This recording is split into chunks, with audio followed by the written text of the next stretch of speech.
the Mickey 17, Mickey 18, very different people. But I feel like Robert Pattinson, I always thought of him as a good actor. But Yeah. watching him play Mickey 17, Mickey 18, I was like, oh damn, like this is actually like this is very good. Like this is actually incredible what I'm watching here. Yeah, 100%. And I thought Naomi Ackie was just the perfect Oh my scene gosh. partner for him. So She good. really, she was incredible, and she just made it work. The two of them Hmm. together, I think they had great chemistry, and they just, yeah, they made each other look great, I think. What Yeah. did you think about um, I suppose the fact that this kind of expendable program exists in the first place as a larger commentary on the world, I suppose. I think that the expendable program makes sense Hmm. to have like disposable bodies, working these terrible jobs because the things they had Mickey doing are, by labor laws, you cannot have people doing these things.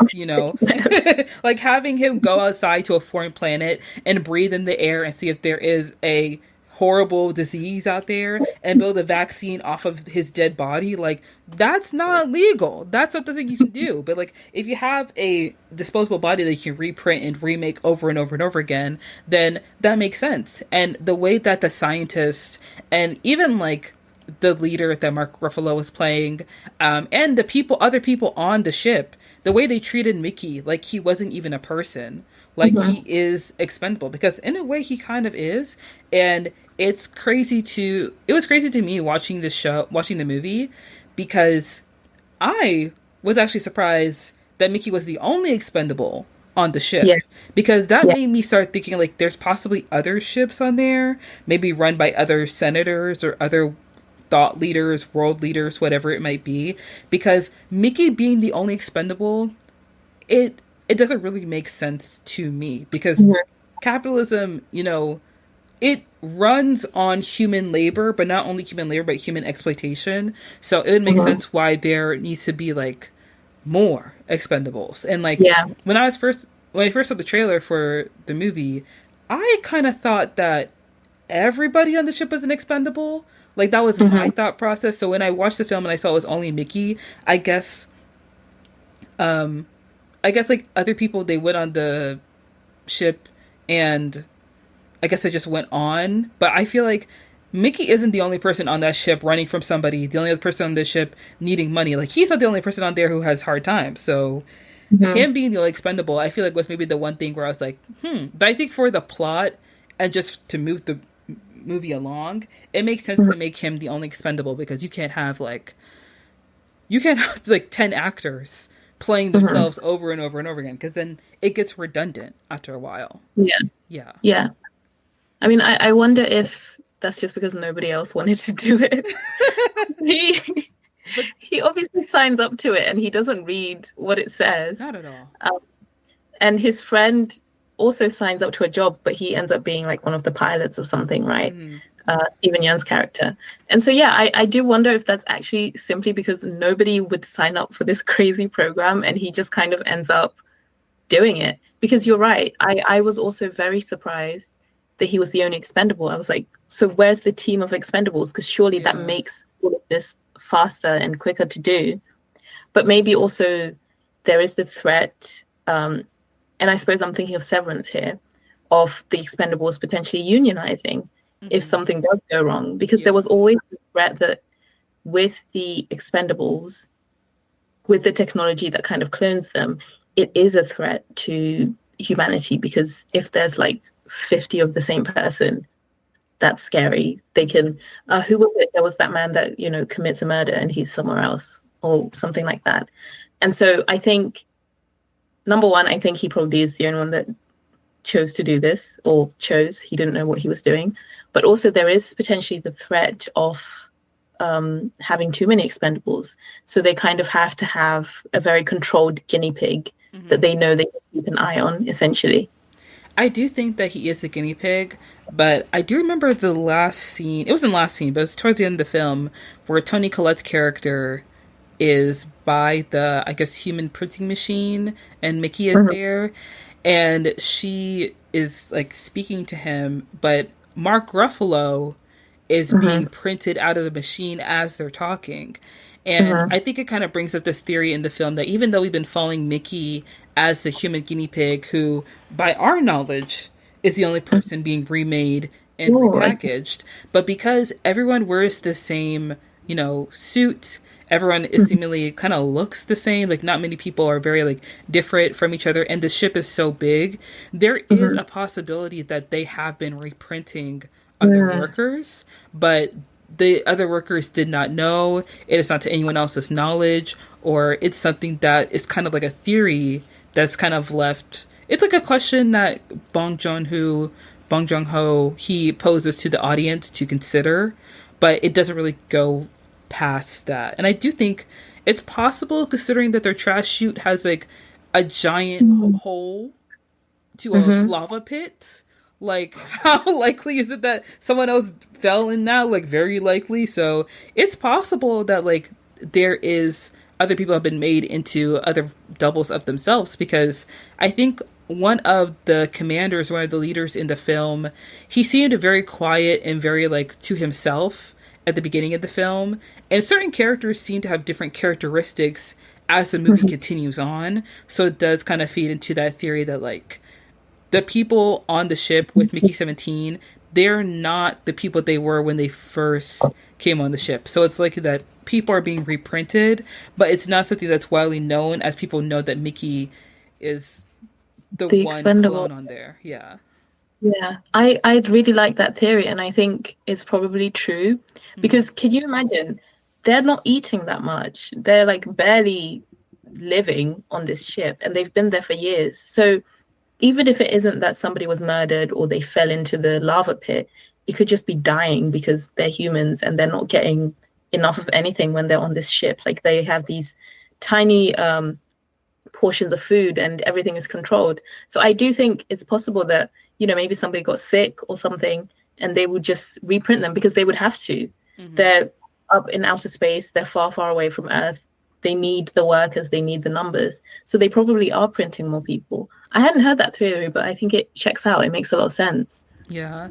And because of the people that are on the ship, they're like Mickey, they're in desperate need of money. They need to get away Hmm. from the people on Earth. They want to start a new life, and most likely they're following around Mark Ruffalo's character. Hmm. So it's likely because of how many people are on the ship. If someone dies, if someone gets hurt, something happens in space wherever they plan on colonizing, they're perfectly fine with just acting like this person is, missing in action, or something Hmm. else has happened. Because, mind you, there's the man that works for the gang leader or whoever it is, the Yeah. loan shark that they owe money Yeah. to. It's likely that Steven Yeun's character and Robert Pattinson's character are not the only people that owe that man money. So True. it's likely that that guy had a list of people he had to go through before finally finding Steven Yeun near the end of that Hmm. movie. 100%. Yes. I did want to I did want to ask you a quick question. Do you personally feel like, because like when I was doing research on like doppelgangers and clones, it was kind of through the theory of it being a monster, and I don't feel like Mickey 17 is a monster, so to speak, but I do find it interesting the use of like clones in the film, and just through the theory of the doppelganger. Um, I guess, what do you think about like clones in the form of like self and identity? Because Mickey changes, or is from Natasha. I think that's the character's name. Hmm. Natasha.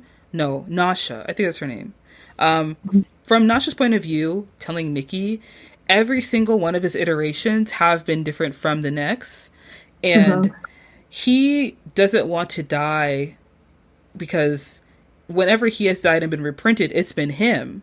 But Hmm. Mickey 18 got reprinted while he was still on the planet. So if Hmm. he dies, he's dying.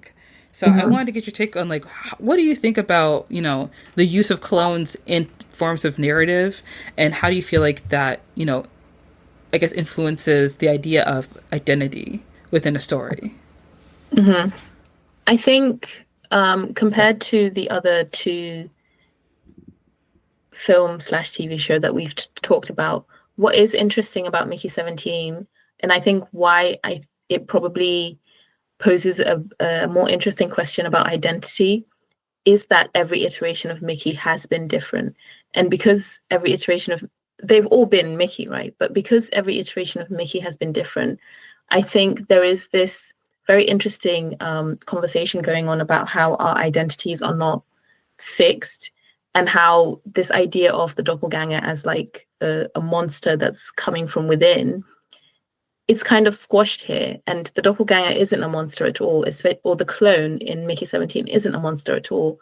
He is what I would think is the braver side of Mickey. He, in many ways, is more favorable than Mickey when he shows up, because he's angry about what's happening to himself, to the other version of himself. Whereas I think when we meet Mickey, and Mickey 17, and when we spend time with him, we're like, okay, he's a sweet guy, but he's also a little bit too happy about the circumstances that are happening here. He's Yeah. also a little bit too, okay with everything, Mm-hmm. right? And even when he's back on Earth, he's a little bit too pathetic. And his friend, Stephen Yeun, I forget his name in the film, is a terrible friend. Oh He's yeah. not his friend. He's a bad person. But again, he's very lenient with him. And so I think identity expression, how we express our identity, is so rigid in certain spaces, and we kind of become used to expressing ourselves in one way. And I think Mickey 17 falls into this path of being very timid and pathetic. And when we meet Mickey 18, we see the other side of him, and how that side actually balances him out so well, and brings up the question of, this person is not your friend. These people are treating you terribly. You don't have to pacify yourself. You don't have to pacify your identity to fit into the model of the perfect laborer. You can be angry about this. You can push back. You can fight back. But at the same time, I think there is a flaw in Mickey 18, in that he's too combative, and he Mm-hmm. wants to kind of break free of this trap, I suppose, to his detriment, to the point where it's not logical what he wants to do. They're in the middle of nowhere. What are they going to do Yeah. realistically? Um, but I think in terms of identity, it very interestingly looks at how we have so many different pieces of our identity that we may be compartmentalized to fit whatever scenarios we're placed in. And I think specifically in relation to capitalism, we do have to compartmentalize the angry sides of ourselves, the sides that are a bit more combative, that aren't agreeable, in order to be good workers, in order to be good laborers. And that's what Mickey 17 is. Whereas 18 comes out ready to fight, Yeah. right? Ready to be liberated. And I think it's really interesting seeing both of them side by side, especially, kind of towards the end of the film. I definitely agree with you, and I feel like watching Mickey 17 after I finished watching Severance was such a fun little experiment in terms of like critical thinking, because watching Severance, a show where you completely separate yourself from like the nasty, messy parts of you, and you leave that at home, so to speak, and to work you come as like a blank slate, completely Mm-hmm. fragmented but ready to work and focus on working only. And in Mm-hmm. Mickey 17, it focuses on the idea of how like you're replaceable, so to speak. Mm-hmm. Like don't worry about this job you're working, because if you get fired, they'll replace you the next day. And it's Mm-hmm. taken in a literal sense of Mickey 17. Like, well, Mickey, if you die today, they'll just reprint you tomorrow. Like Mm-hmm. even his friend says that to his face. And Mickey has kind of like gotten used to it, so to speak. Mm-hmm. Like he talks about how lucky he is that he's like on this ship, and like how he's being fed 3 meals a day, and like even though he's being reprinted and he's going through these terrible things, I mean, at least I get to come back, and at least I'm not just always there waiting for me. Like it's quite sad to see Yeah. how complacent he has become, because he is being exploited, he is being taken advantage of. And even when Stephen Young's character straight up is like, well, if you die, Mickey, then I get to live. Like Mm-hmm. at the end of the film where they're kind of in lockup, And Stephen Yeun reveals to him that, like, oh, that guy that we owed money to, yeah, he brought his henchman on the ship. He's looking for us. So I was wondering if I could send him your way, that way I can live a little bit longer. Maybe I can, like, hide from him. Even though you're on a ship, you're in the middle of space. How you finna hide from him, And he just he's like a placemat. He's a doormat, He just lets people walk all over him. And having the contrast of Mickey 18, someone who doesn't take anyone's, mess, who doesn't let people walk over him, who stands his ground and is firm in it, it's quite interesting to see how drastic of a change it is in personality. But it does speak to, like, what Nasha had said before, or told Mickey, essentially, that, like, all his different iterations were different and, like, different variations of himself.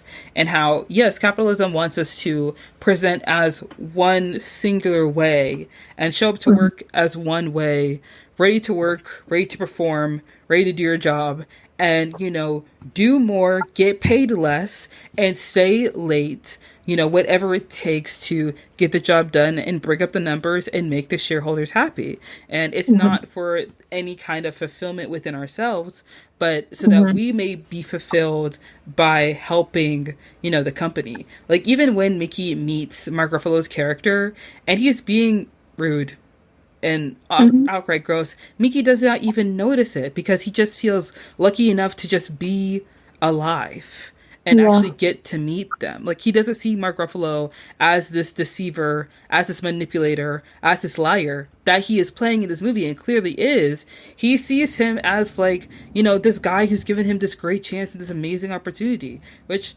yeah, he's giving you an opportunity, but it's not something to be, like, so happy about. It's like you are kind of living a second hell, so to speak. So it's not really something that you should be joyous over. Yeah. Exactly. He's too happy to be in the circumstance that he's in. And that dinner scene where he's literally throwing up from the food that they gave him. And he's just like, oh yeah, happy to be here. I'm like, Mickey, stand up. Mickey. That does not look like joy. No, sir. I don't believe you. I'm sorry. Yeah. I do have to say, in watching Mickey 17, it does remind me of Bong Joon-ho's previous film, Okja, with Jake Gyllenhaal. And I think that movie also had Toni Collette in it. Did it have Toni Collette? No. It was. I think Tilda Swinton was actually in that movie. It wasn't Toni Collette. Yeah. It was Tilda Swinton. And I think she was also playing a twin in that movie too, if I remember it right. But I enjoyed Okja because it's obviously a film talking about, like, animal rights and animal consumption and the effect that it has on the environment. And not only that, but, like, just watching the movie, it was so beautiful, and it was silly, and it was goofy, and Jake Gyllenhaal, he will never turn down a role when he gets act just out of his ass. Like, it's just completely crazy and banal. But I feel like Okja did do a better job of covering the animal rights conversation, or kind of like the theme of animal rights in that film, because that's what the film is centered on. And when we bring up, like, the native species of the planet that they're trying to colonize, and those creatures that are on there, it's kind of brought up in the rear of the movie to basically, like, help Mickey understand that, like, you are not being valued and treated as a human being as you are. They're treating you like a product. They're treating you like you are disposable. So it really was there for him to kind of understand, and him to get to that point in the film, which takes a while. And I'm not gonna lie, Mickey, like, there's not a light on in here. Like, the amount of times I was sitting in that theater and I was like, sir, please unplug and plug it back in. Like, come on, let's get up to speed, okay? This movie's gone on long enough, sir. Like, come on now. But I love Okja so much because of the conversation it has about, like, animals and their connection with humans, and how in Okja, when she has to, like, let go of her beloved, you know, elephant pig. I'm not sure what that creature was. I don't know what it is either. No, and the whole journey there, she's trying to save her friend. She's trying to save her creature, and in her mind, it's just like a little photo shoot thing. Like she doesn't know that, her friend is going to be turned into a sausage. And upon escaping, she takes a little baby with her because the parents know like we can't both escape, but the little baby can go and live on and escape on their own. And we're gonna give the little baby the chance. And I really love seeing that where it's essentially how like you live your whole life and you think you're going to have a full life, but then you turn out to be a commodity, you turn out to be a product, you turn out to be something that's going to be used and it's going to be taken advantage of by other people for their profit, in the way that like humans, our whole life we have to work, we have to consume, we have to labor, and we can't even enjoy our lives because any kind of break we have is reduced to 2 days a week. And Yeah. it's a difficult existence to live, and to see it represented through our media is interesting, and to see it through a sci-fi concept where it's like, oh, it's so far in the future, like this won't happen. And with how we see technology change and how quickly laws change throughout the world, it becomes more obvious, blatantly obvious, that like it's no longer so far in the future. It's something that feels like right around the corner, and not even right around the corner. It feels like something that could very clearly happen to any one of us. And consuming the media, it's enjoyable and I love it so much, but I could never like look at it and watch anything with 6 degrees of separation anymore, because it's like, yep, that's me on Monday. I gotta turn it to Mickey 17 and leave Mickey 18 at home. Like, it's not something where it's like, oh, I could just enjoy it and turn my brain off. It's like, yeah, that's me up there. Once I get in the elevator, I'm just like, okay, time to log in.